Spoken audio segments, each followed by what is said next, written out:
La fin de vie. Et si on osait changer les termes? Et si on disait oui à l'ouverture du cœur en étant connecté à notre belle lumière intérieure? Et si cette étape de vie, on la nommait la passerelle? Je m'appelle Souda Singh. Dans mon podcast, j'aborderai plusieurs sujets, dont les soins palliatifs, la mort, les deuils, la quête de sens, avec tous les défis que ça comporte. Et aussi la vie, la spiritualité, la magie des miracles, la beauté de l'amour et les célébrations. Et tout ça, enrichi d'expériences humaines inspirantes, racontées par mes invités Starlight.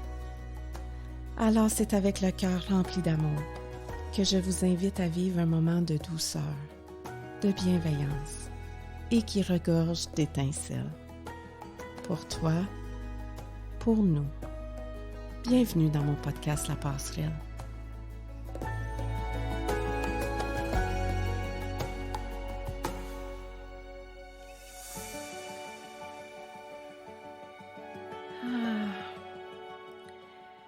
Merci d'être là et merci de prendre le temps d'écouter cet épisode qui me touche particulièrement. J'ai choisi de rendre disponible mon épisode 3 qui s'intitule « Donnons une voix à la vie, osons parler du suicide » lors de cette journée « Belle cause pour la cause » qui a lieu chaque année. Belle cause pour la cause est dédiée à faire avancer la cause de la santé mentale au Canada, en plus de favoriser la sensibilisation, l'acceptation et l'action. Et ça grâce à une stratégie qui est fondée sur 4 piliers, la lutte contre la stigmatisation, l'accès aux soins et aux ressources, la recherche et le leadership en milieu de travail. Je vous invite à aller lire sur le site cause.belle.ca. Aussi, je veux vous remercier à l'avance. Vous remercier de partager cet épisode parce que pour moi, le but de cet épisode-là, c'est que ça voyage dans le cœur des gens pour aider le plus de gens possible. Et y ajouter aussi l'hashtag Belle Cause. Ne craignez jamais d'entamer une conversation sur le suicide si vous avez des raisons de vous inquiéter à ce sujet. En honorant notre voix ensemble dans cette force du nous, je crois profondément qu'on peut aider des personnes en difficulté à voir la lumière en eux et autour d'eux. Parfois, ça prend cette petite étincelle-là pour créer cette passerelle qui ouvre la voie, ce chemin de dialogue, qui touche le cœur par une réelle présence. Et ce cœur fragilisé, qui demande simplement d'être nourri d'espoir.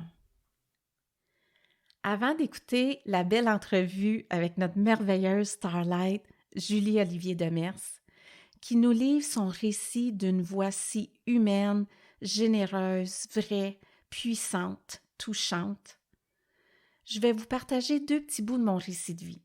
2 messages distincts, vécus dans des étapes bien différentes, mais mon Dieu, combien interreliés pour être transformés à plus grand. Je commence avec mon premier bout de récit où je remercie ma mère, qui est consentante que je partage notre histoire. C'est sûr que tous les deux, nous avons retiré des leçons de vie. J'épargne beaucoup de détails, mais quand j'avais entre 8 et 10 ans environ, ma mère avait fait quelques tentatives suicidaires, dont la dernière où elle avait été internée sur l'étage psychiatrique à l'hôpital Saint-Vincent à Sherbrooke.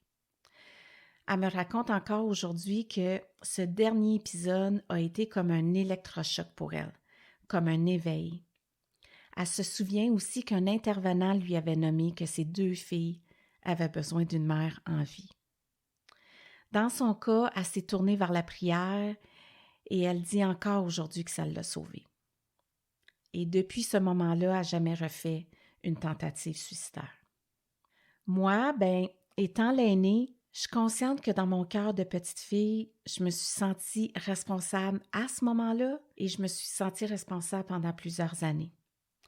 J'ai porté une souffrance qui était là en moi, qui ne m'appartenait pas.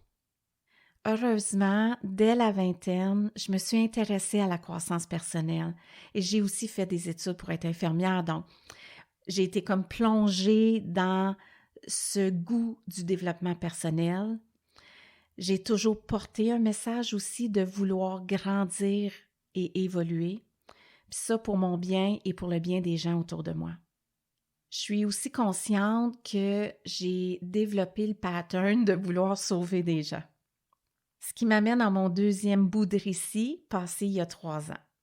C'est sûr que j'ai continué d'évoluer dans les différentes étapes de ma vie, mais c'est ça. Parfois, la vie nous ramène à des situations où ça nous demande justement de poser un genou par terre, ou même 2, pour ensuite prendre de la hauteur et briller encore plus de notre propre lumière.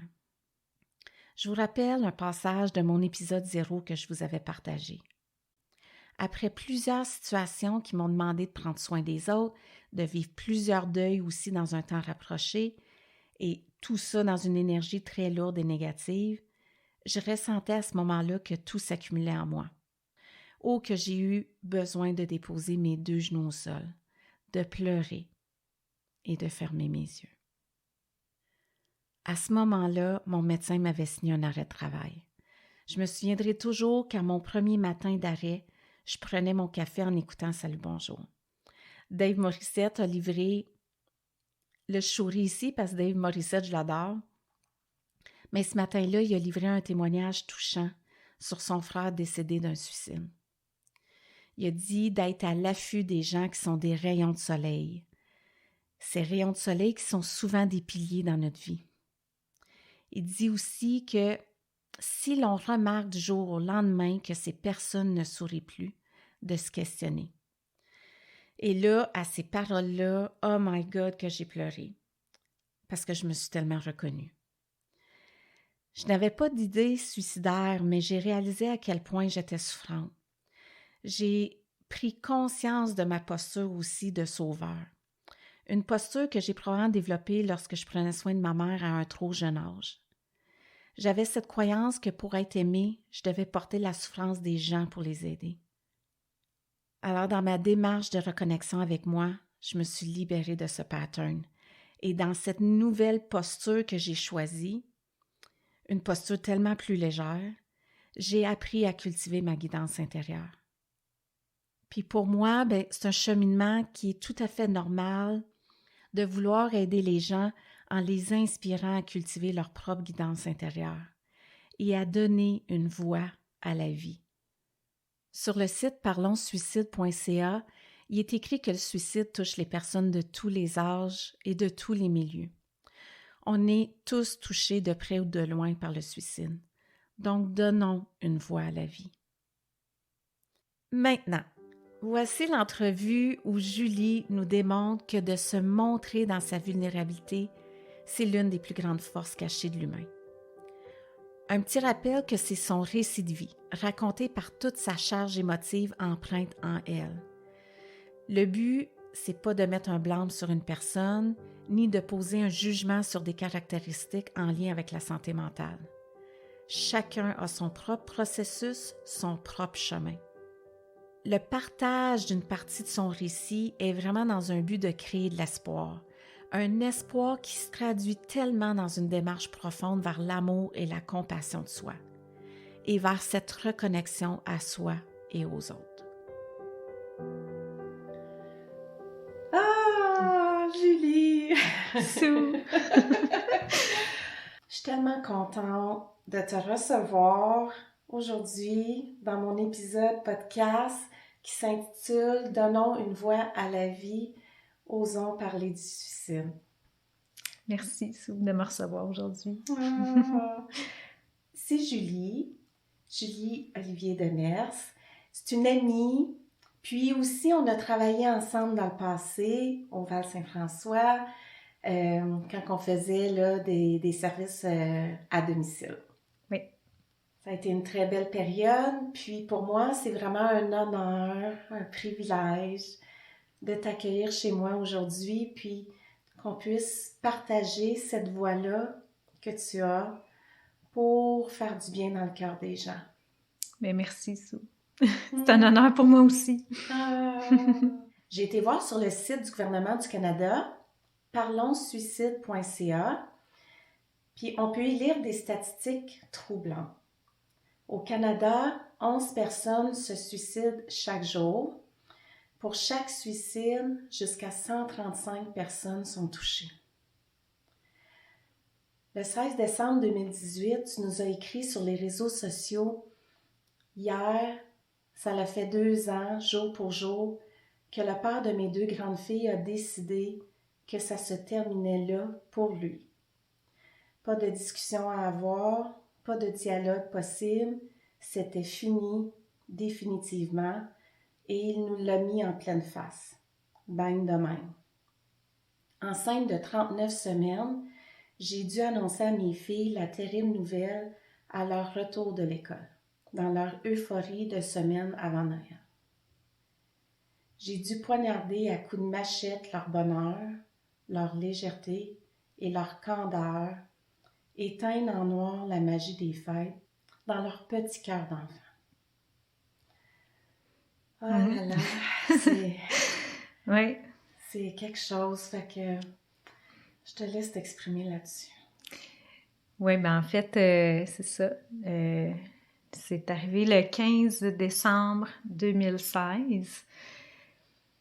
Écoute, c'était une super belle journée d'hiver. Moi, j'étais allée dîner avec des collègues de travail. Je venais de tomber en congé de maternité parce que j'allais accoucher la semaine suivante. Puis, quand je revenais au retour de mon dîner, j'ai reçu un texto de la sœur de Martin, qui est le père de mes 2 plus grandes filles, qui me disait qu'il fallait qu'on se parle puis qu'elle allait passer chez nous. Elle demandait si j'étais chez nous dans l'après-midi. Fait que là, moi, je me suis dit, oh boy, qu'est-ce que c'est ça? Mais j'avais l'impression que c'était en lien avec les congés des fêtes qui arrivaient, que la famille voulait voir mes filles pendant les journées de Noël, puis tout ça, ce qui était toujours un sujet délicat à chaque année, là, parce que leur père était plus ou moins présent, fait que moi, je me faisais souvent passer en dernier, mais ça me heurtait dans le fond, fait que, tu sais, je m'imaginais la grosse discussion qu'on allait avoir. Ouais. Mais là, quand elle est arrivée chez nous, elle m'a dit, en entrant, elle dit « Bon, je suis encore celle qui apporte les mauvaises nouvelles. » Fait que là, je me suis dit « OK, mon Dieu, ça va négocier serrer le temps des fêtes cette année, OK. » Puis là, elle me dit « C'est Martin. » Fait que là, OK, c'est Martin. Fait que là, tu sais, moi, j'ai pensé, bon, il s'est battu, tu sais, il n'y a plus nulle part où aller, il est rendu dans la rue, il a-tu fait une overdose, il est à l'hôpital, tu sais, c'est comme... Puis là, quand elle m'a dit, il est mort. Fait que je dis, aïe, aïe, OK. Puis là, elle dit, il s'est suicidé. Fait que là, ça a comme... Le temps s'est arrêté. Pour vrai, c'était la dernière chose que j'aurais pensé, honnêtement, là. Puis là, ça s'est mis à défiler dans ma tête. OK, comment je vais dire ça aux filles? Là, je regardais l'heure, je me disais, OK, il reste 58 minutes avant que l'autobus arrive. Comment est-ce que je leur annonce ça? Avec quel mot? Fait que là, j'étais dans ce tourbillon-là, dans la panique vis-à-vis comment je vais dire ça aux enfants. Fait que j'ai parlé à la travailleuse sociale de l'hôpital qui les avait accompagnés pour identifier le corps. OK. Elle avait donné son numéro si je voulais la rappeler, fait qu'elle a été super fine. Puis là, elle m'a aligné un petit peu sur comment annoncer ça. Fait que quand les enfants sont arrivés de l'école, ils étaient tous excités. Tu sais, on est comme dans la semaine avant Noël à l'école, là, qui est comme le party time. Puis là, ils voient l'auto de leur tante dans le cours. Là, ils arrivent en courant, en riant. Puis là, tu sais, moi, je les accueille là-dedans, mais là, je leur demande de s'asseoir. Puis c'est là qu'il faut que j'annonce ça. Fait que j'ai juste commencé en disant, les filles, j'ai quelque chose de plate à vous dire. Puis là, j'ai dit, ça concerne papa. Puis ma plus jeune, Joliane, qui avait 7 ans à ce moment-là, la première chose qu'elle a dit, c'est « il est mort ». Ah, OK. Ouais, ça a été... Puis tu sais, il n'y a rien qui nous laissait penser que ça pouvait arriver là. Fait que j'étais en choc de voir que autant moi, j'étais complètement à l'opposé de ne pas me douter de ça, autant Joliane, ça a été ses premiers mots. OK, ouais, c'est spécial. Ouais, hein? c'est spécial. Fait que, tu sais, de se dire, OK, comment est-ce qu'elle pouvait mijoter ça, elle, à l'intérieur d'elle, tu sais, parce que nous, ça faisait 5 mois qu'on n'avait eu aucune nouvelle de lui, sauf la semaine précédente où il nous avait appelés. Puis, c'est ça. Fait qu'on a dealé avec ça cette journée-là, puis les journées suivantes, là, ben, ça a été un peu le chaos. Ouais, ouais. Ouais. Ah oui, j'ai comme le cœur... Mais moi aussi, juste d'en parler, là, ça, my God, ça, je retourne là, tu sais, avec ma grosse bédaine de 39 semaines, Oui. tu sais, tout le contexte de comment est-ce que ça peut arriver là, avant Noël, tu sais, c'était tout ça, là, de... Qui En tourbillonnait, même là, temps, oui. oui, tout en même temps. C'est vraiment étourdissant, là. Ah. Ah. Je cite un autre passage que tu nous as écrit sur les réseaux sociaux. Je t'en veux à mort. Quand on s'est rencontrés, ton regard ténébreux et moi, que tu m'as montré ton meilleur jour pour m'enivrer de tes plus belles promesses, que tu m'as fait miroiter une vie familiale parfaite. J'aurais apprécié une mise en gamme, même en toute petite écriture dans le bas du contrat.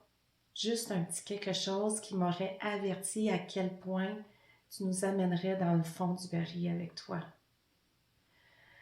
Ah là là, ça devait tellement être un tsunami à l'intérieur de toi, là, point de vue émotionnel, là. Oui, ça a été...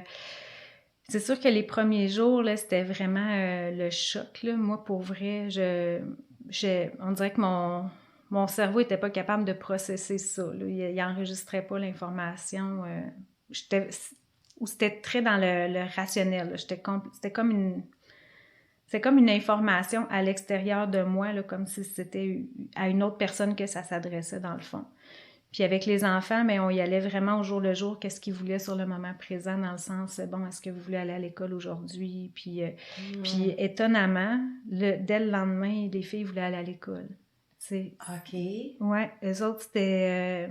je pense que pour les enfants, là, la routine, puis le retour à la normale rapidement, les habitudes... Ouais. Fait que c'est sûr que c'était différent. On a été rencontrer le directeur, les professeurs, il y a tout quelque chose aussi avec ça. Puis les filles savaient qu'à tout moment dans la journée, si ça allait moins bien, ils m'appelaient puis j'allais les chercher. Surtout que là, je venais de tomber en congé de maternité. Anyway, j'aurais été disponible pour eux autres, là.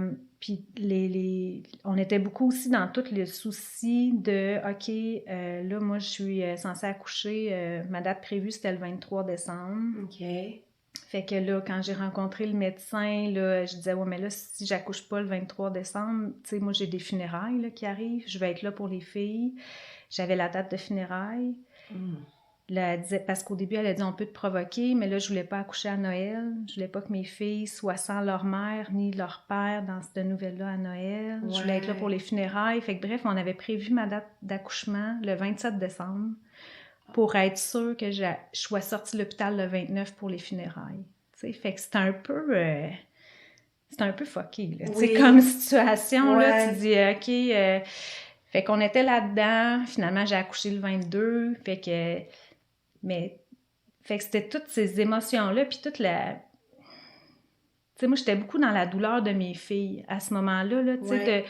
De m'inquiéter pour elles, de m'inquiéter qu'ils n'en parlent pas assez. Je voulais pas trop qu'on en... Tu sais, je voulais pas insister non plus quand ils voulaient faire comme si de rien n'était. Je me disais, c'est leur moyen à eux autres aussi, là, ouais. De survivre à ça. Ouais. Fait que, bref, c'est ça. Fait que, puis les journées, tu sais, là, il s'est passé, tu sais, le temps des fêtes, le nouveau-né. Là, moi, j'étais beaucoup dans la culpabilité par rapport à lui, par rapport à son geste, la colère aussi. Ouais. L'impuissance, mais aussi dans la culpabilité envers mes enfants parce que je me sentais tellement pas à la hauteur de ce qu'ils avaient de besoin. Tu sais, quand tu es un enfant puis tu vis une épreuve, là, ouais. tu as besoin de ta maman. Tu sais, c'est comme une épreuve de même, tu as vraiment besoin de ta maman, tu sais. Puis là, moi, je me sentais tellement pas assez disponible, autant émotionnellement, autant, tu sais, au niveau de, tu sais, j'avais un nouveau-né quand même, là, fait que, tu sais, c'est ouais. Déjà là, t'es moins disponible que tu voudrais pour les autres enfants, fait que on était beaucoup dans la culpabilité, puis à tous les niveaux, puis, tu sais, même à un moment donné, je me surprenais à espérer qu'il me texte, parce que c'était pas le fun, nos échanges, là, c'était beaucoup de la violence verbale puis psychologique que j'avais vécue pendant ma relation avec lui, puis ça avait perduré après, là, c'est sûr. Ça avait même empiré. OK. Fait que c'était beaucoup des textos d'insultes. Puis je me surprenais à espérer que mon cellulaire sonne pour avoir un texto d'insulte pour me dire, OK, tu sais, finalement, c'était pas vrai, là. Tu sais, fait que j'aurais préféré revivre ça que d'imposer sa mort à tout le monde, dans le fond, là. C'est spécial, hein? Mais tu sais, ton cerveau, il réfléchit plus normalement. Ouais. Fait que ça a été un peu tout ça, ce tourbillon d'émotions-là, là. Puis, tu sais, aux funérailles de Martin, moi, j'ai pleuré comme jamais dans ma vie. Puis pourtant, j'ai beaucoup pleuré, tu sais, dans ma vie. Mais après ça, c'est comme si je me suis complètement coupée de mes émotions. J'étais comme... Puis même pour rire, on dirait que mon cerveau puis mon cœur se sont dissociés complètement. Ouais. Quand on lit sur des choses par rapport à la souffrance, puis tu sais, veux pas, il y a une perte de sens hein, dans tout ce... Absolument. Puis, fait qu'on va comme parler de souffrance spirituelle, puis c'est ça, ils vont comme dire qu'il y a comme une déconnexion de soi envers soi, et même de soi envers l'autre. Fait que cette déconnexion-là doit pas toujours être évidente à vivre, hein? Non. Non, parce que, tu sais, moi, je me voyais aller, puis, tu sais, c'est ça, au niveau là, du nouveau-né que j'avais une nouvelle petite fille, j'étais pas capable d'être vraiment contente ou vraiment heureuse, tu sais, de vivre ça. On dirait que c'est comme si mon cœur accédait plus, tu sais, c'est vraiment spécial. Ouais. Puis j'étais aussi beaucoup dans les tâches légales avec la notaire, bâtir un conseil de tutelle, tu sais, parce que mes filles étaient mineures. Fait que j'étais beaucoup là-dedans. Fait qu'on dirait que au niveau des émotions, à un moment donné, ça a complètement coupé. Mais ça m'a rattrapé plus tard, par exemple, puis c'était pas le fun, là. Ouais, je comprends. C'était pas le fun, là. C'était rendu moi, là, qui commençait à avoir des idées noires, là. Fait qu'on était rendu là. Fait que... Ouais. Oh. Puis tu sais, dans ce processus-là, que toi, t'aies des idées noires, est-ce que tu avais des gens avec qui parler? Est-ce que tu as été vers des ressources? Ouais, ben en fait, j'en parlais... Mes idées noires comme telles, j'en parlais pas aux gens proches de moi parce que c'était inconcevable. Pour moi, c'était inacceptable. Puis c'est sûr que je l'aurais jamais fait parce que j'avais 2 filles qui avaient un père qui était décédé comme ça. Fait que jamais je leur... Hey, imagine, leur faire vivre ça. Puis t'imagines-tu comment ils doivent se sentir pas à la hauteur comme être humain quand tes 2 parents... Hey my God, non. Fait que pour moi, tu sais, c'est ça qui m'a empêchée d'aller là. Mais oui, j'ai consulté, là, j'ai demandé de l'aide, là.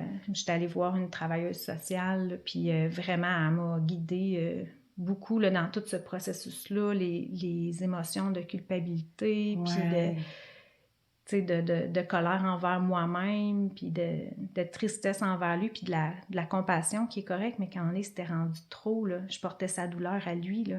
Lui, il l'avait plus, mais c'était rendu moi qui la portais. Puis moi, je voyais ça comme un moindre mal, parce que je me disais, hey, comparé à tout ce que lui a vécu, tu sais, que j'aide la douleur, tu sais, voyons, arrête, plains-toi pas, là, tu sais, c'est comme si j'y en enlevais un peu, mais dans le fond, c'était zéro, encore là, tu réfléchis pas, là. Ouais, puis c'est comme si tu te permettais pas, toi, de vivre cette douleur-là pour tout ce que tu as vécu aussi. Ouais, non, du tout. Hein? Du tout. Je me permets... Ah non, moi, il n'était pas question que j'aie de la compassion envers moi-même à ce moment-là, là. Pour vrai, là, j'en ai maintenant, mais à ce moment-là, là, j'aimais de la vie, là. Tu sais, quand tu as été chercher les ressources, dans le fond, c'était de mettre des mots aussi, hein, qu'est-ce que tu vivais, puis dans le mettre des mots, de conscientiser tout ça, hein, de refaire tout un processus d'acceptation et d'amour envers toi-même. Ouais, tranquillement. Ça a été long, là. OK. Ça a été vraiment long, mais ouais, ça a commencé par décortiquer justement la culpabilité que j'avais envers moi. Ouais. Puis de la culpabilité que je traînais depuis tout le temps qu'on avait été ensemble parce que j'avais pas réussi à le sauver. Puis la séparation, fait que c'était tout ça, là, fait que c'était une grosse boule de culpabilité à sortir, là. Ouais. Puis, si on revient avec Martin, oui. Parce que tantôt, tu as nommé quelque chose, tu sais, ça faisait 5 mois que vous aviez plus de nouvelles de lui, il a refait surface, puis justement, cette courte période-là avant l'acte, Mhm. est-ce qu'il y avait des signes avant-coureurs à ce moment-là?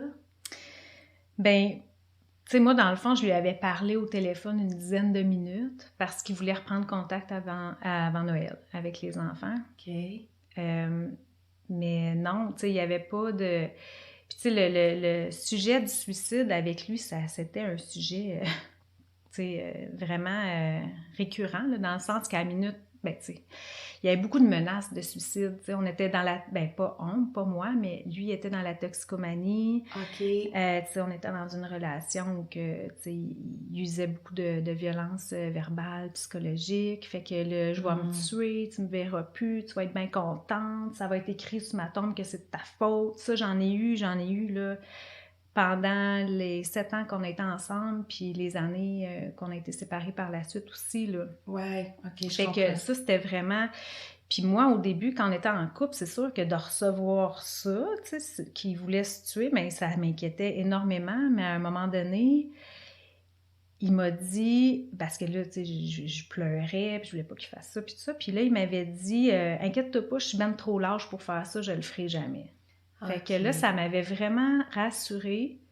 Puis là, j'avais compris que lui, dans son discours, à ce moment-là, c'était vraiment pour exprimer le degré de souffrance qu'il vivait. Tu sais, il n'y avait pas de mots assez forts pour dire comment il souffrait. Ouais. Lui, c'était « je vais me tuer ». Tu sais. Ouais. Fait que, mais la semaine avant qu'il commette l'acte, qu'on s'est parlé au téléphone, lui, il m'appelait. Là, il venait d'apprendre que j'allais avoir une petite fille. Tu sais, j'étais enceinte de 39 semaines. Fait que ça donne une idée comment on n'était pas l'un dans la vie de l'autre. Oui, là. ouais. Puis là, c'est ça, il m'a dit, là, je le sens, je vais m'en sortir, ça va bien aller. Puis moi, j'ai juste comme rien répondu, tu sais. Ouais. Je suis pas rentrée dans, ben ouais, me semble, tu sais, je suis même pas rentrée là parce que moi, j'étais trop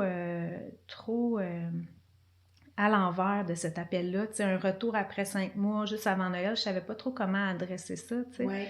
Fait que j'ai comme juste rien dit, puis ça l'avait insulté, mais tu sais, il y avait comme une parole un peu baveuse, mais rien de genre, ben c'est ça d'abord, nanana. Tu sais, même pas ça, il était même pas dans l'agressivité, cet appel-là. OK. Puis là, par la suite, il a parlé à mes filles, puis il a dit à ma plus vieille, il a dit « on se revoit à Noël ». OK. Fait que, tu sais, nous, tu sais, bon, OK, il est réapparu avant le temps des fêtes. C'était un classique un peu à chaque année, tu sais.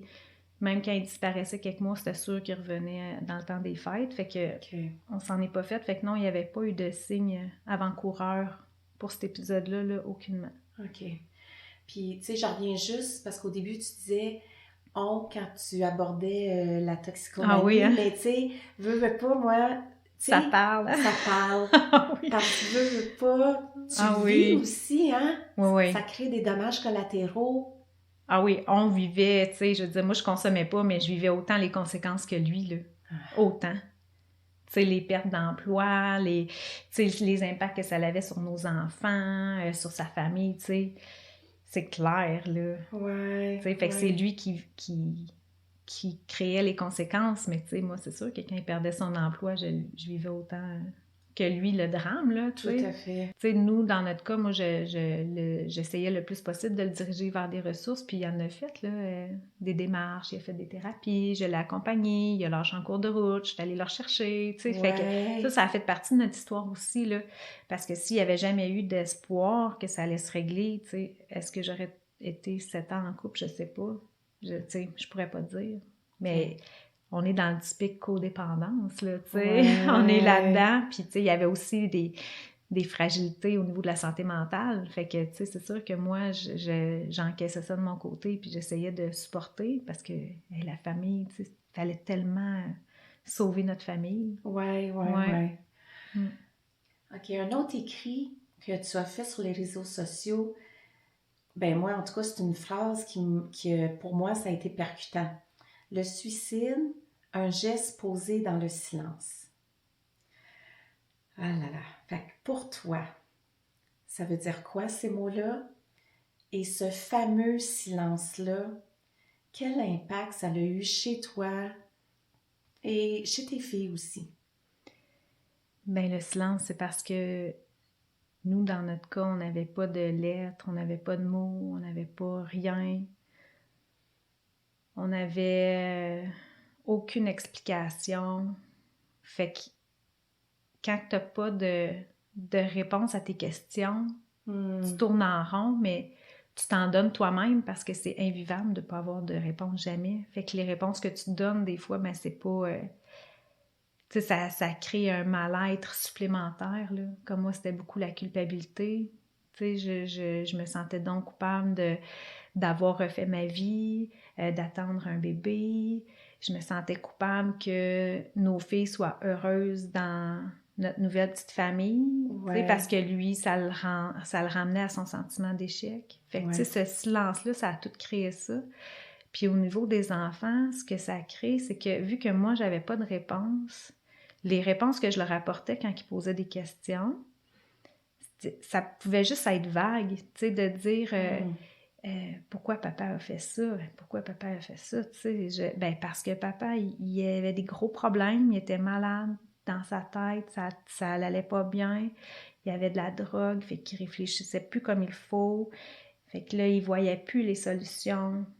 Fait que, tu sais, mais j'essayais d'emmener ça comme ça, mais ma grosse crainte, c'est que je voulais pas que les filles voient ça comme une solution non plus. De dire, papa, lui, c'est ça la solution qu'il a pris, tu sais. Ouais, je comprends.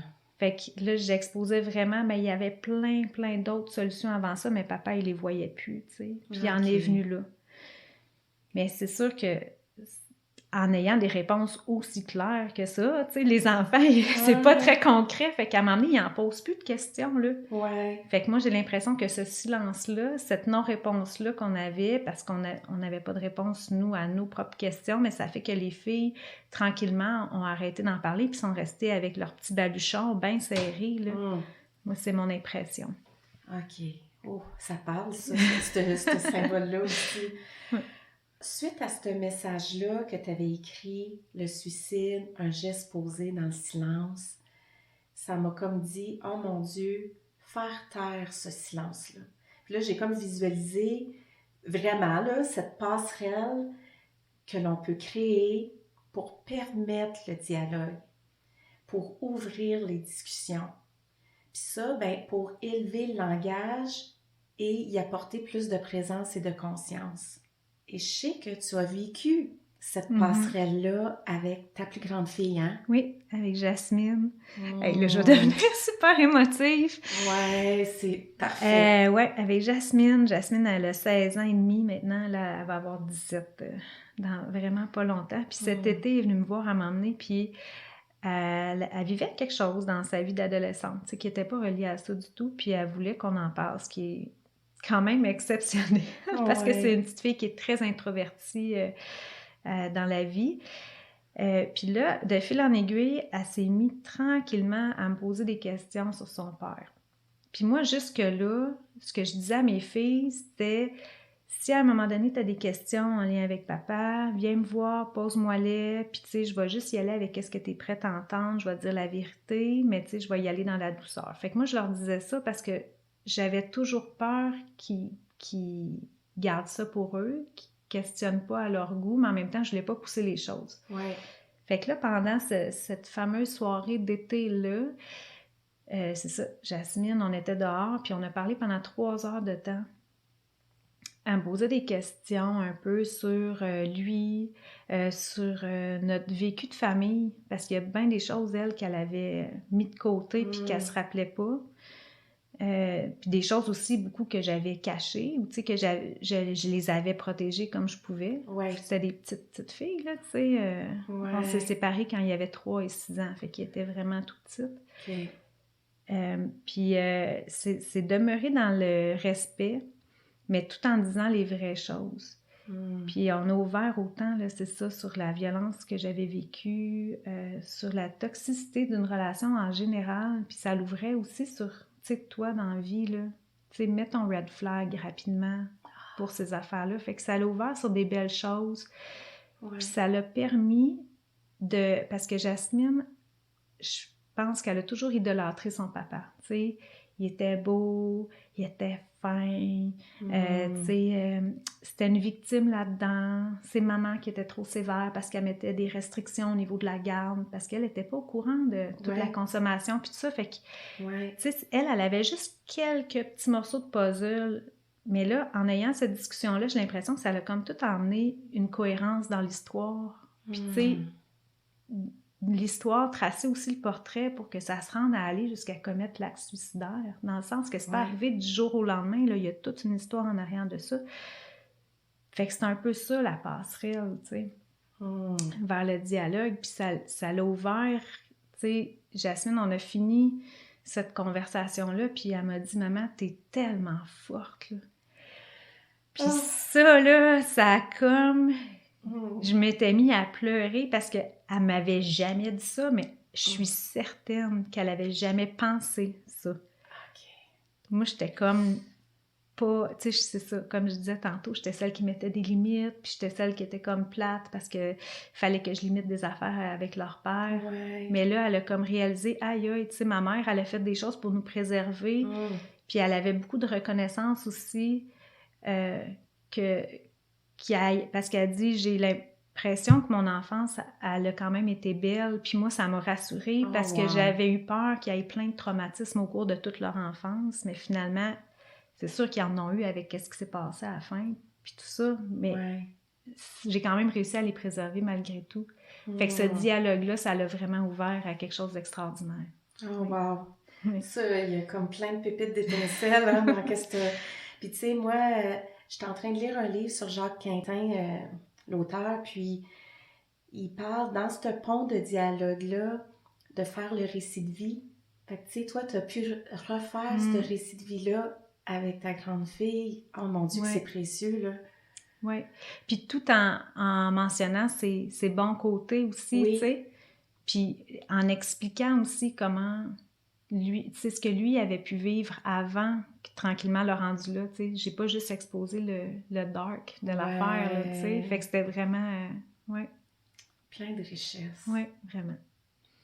Je pense que dans ma présentation de toi au début, j'ai peut-être mis le fait que tu es travailleuse sociale. Oui. Hein? Depuis combien d'années déjà? Et Seigneur, ça fait presque 20... Ça fait 20 ans!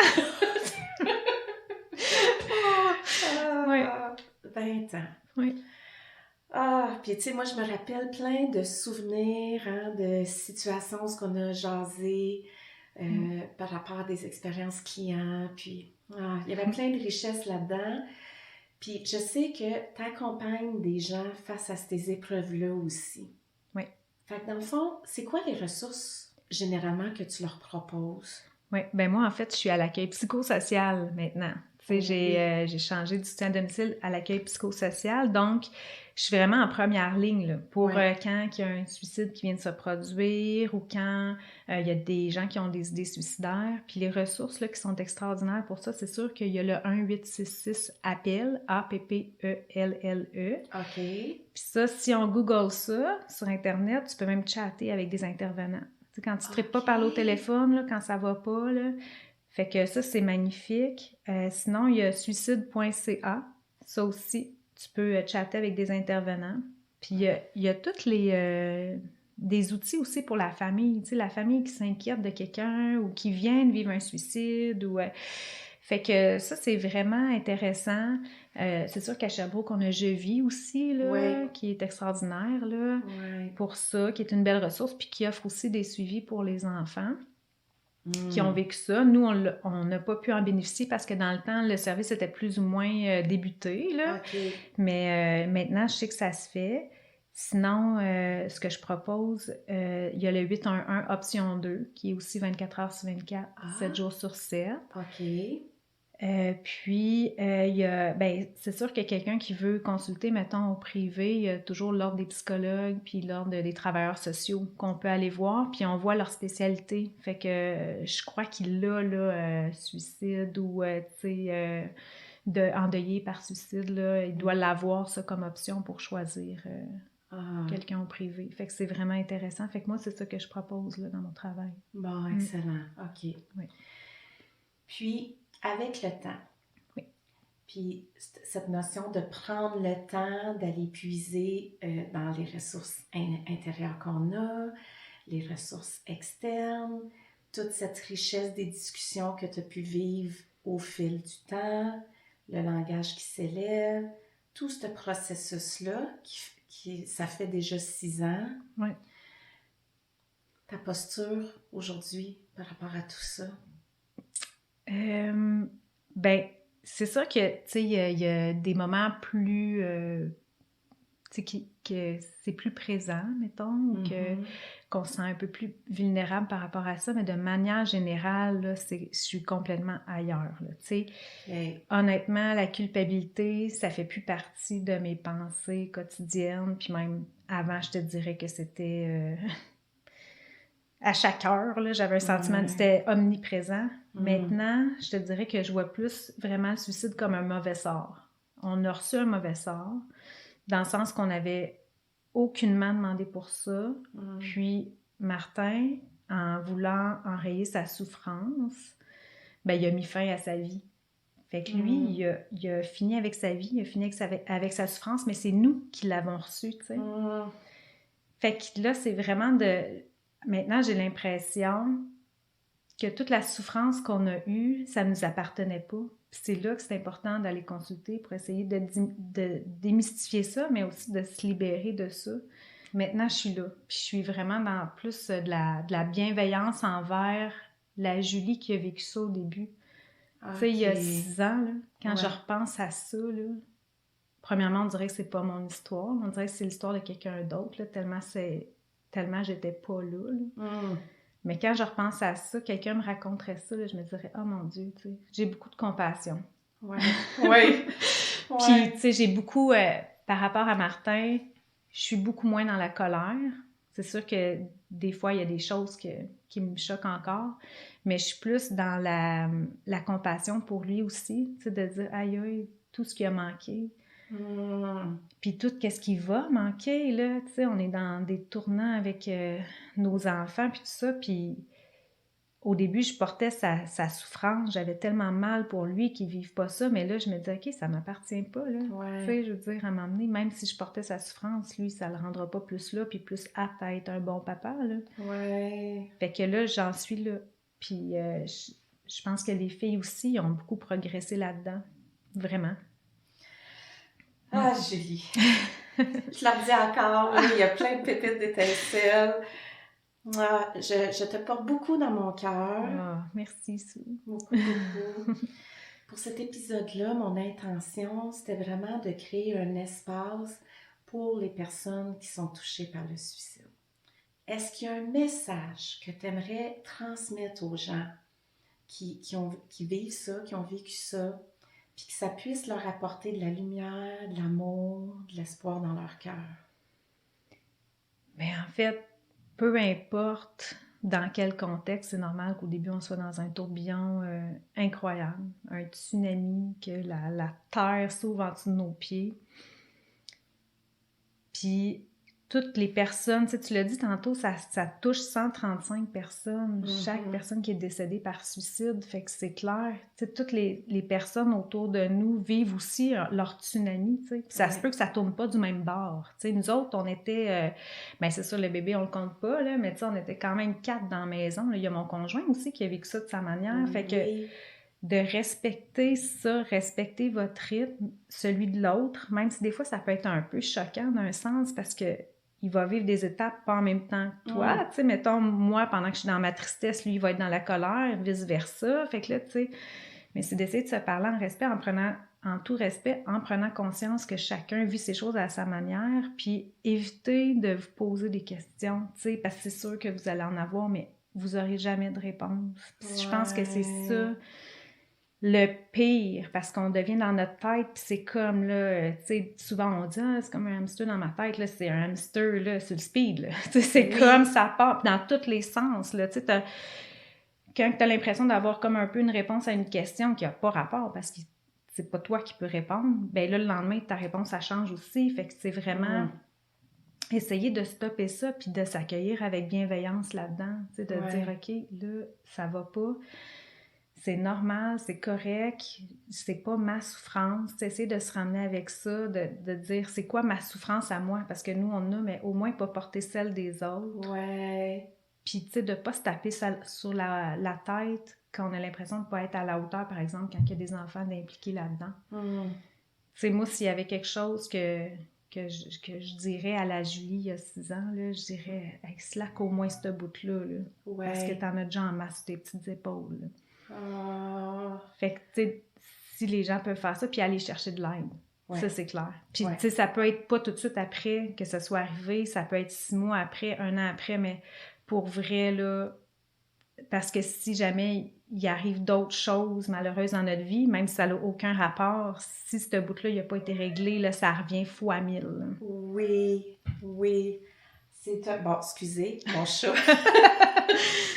Elle veut apporter de la douceur.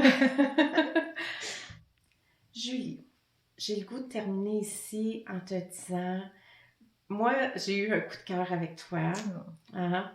Puis, tu es vraiment belle dans tout le processus que tu as fait. Puis, tu es vraiment porteuse d'un message d'espoir.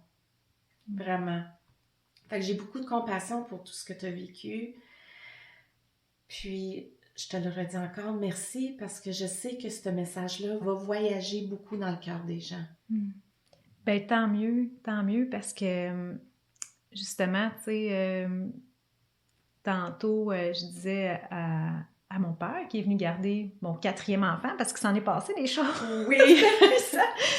Mais, tu sais, quand je suis partie, il dit « Ouais, mais t'as pas l'impression que, tu sais, ça va revirer des affaires, puis tout ça. » Puis je disais « Papa, je peux pas croire qu'une épreuve de même... » Tu sais, puis là, on est ailleurs, là, on est dans beaucoup du plus doux, mais je peux pas croire qu'une épreuve comme ça va juste avoir été une épreuve comme ça.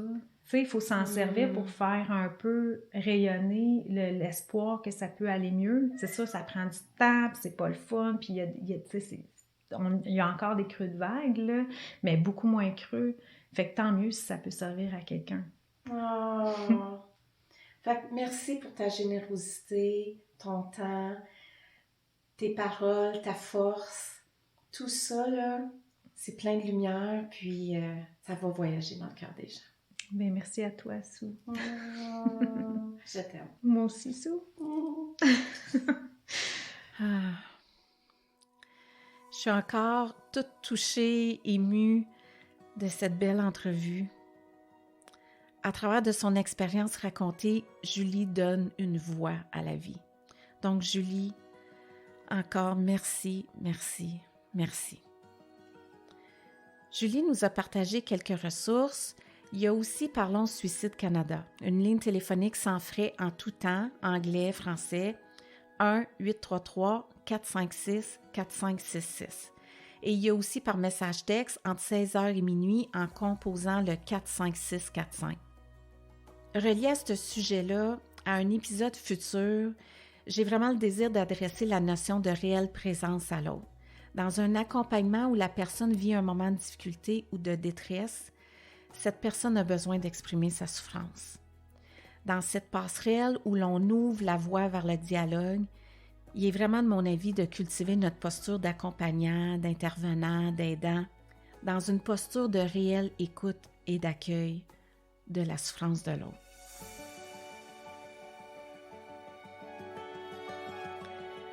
Avant de terminer, dans mon prochain épisode qui s'intitulera « Le pouvoir de nos câlins », je veux vous partager mon expérience avec une humaine extraordinaire que j'ai eu à prendre soin lorsque j'étais infirmière aux soins à domicile. Une histoire incroyable, magique, qui illustre toute la beauté qui s'exerce à travers de ce geste si puissant et guérisseur qu'est un câlin. Alors, prenons soin de nous dans cette force du nous, donnons une voix à la vie et prenons le temps de se donner des câlins. Merci de votre présence et gros câlins d'étincelles dans votre cœur.